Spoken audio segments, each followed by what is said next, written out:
uNDiagnosed Chapter 4, Wit You Say?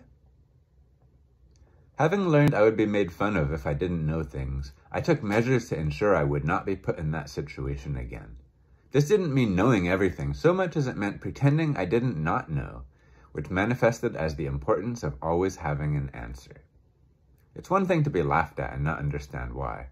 It's something else entirely to volunteer for the treatment. One day during PE, we were instructed to do push-ups, and I didn't know how.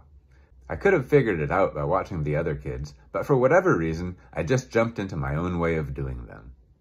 I lay down on my stomach and began thrusting my butt into the air. The kids around me started laughing, so I did it some more. I must have looked like a fish out of water, or a poodle dry humping someone's leg. It's embarrassing to think about. But in that moment, at least inside my head, it served the purpose of shifting their laughter from my lack of understanding to my clowning antics. This worked so well that I kept doing it, not the butt push-ups, the distraction tactic. I learned to sidetrack people's questions with humor when I couldn't answer them. Soon I gained the reputation for having a quick wit, which was useful at times but got me into trouble as often as not. In the immediate need to have an answer to avoid ridicule for not knowing, I would often speak without thinking.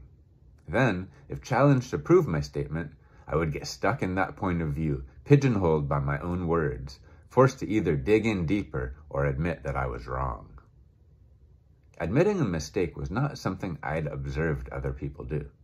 Therefore, from my limited understanding of social norms, it was not acceptable behavior. This meant that anything coming out of my mouth had to be true or defended as if it were. And all because nobody had taught me that it was okay to not know things.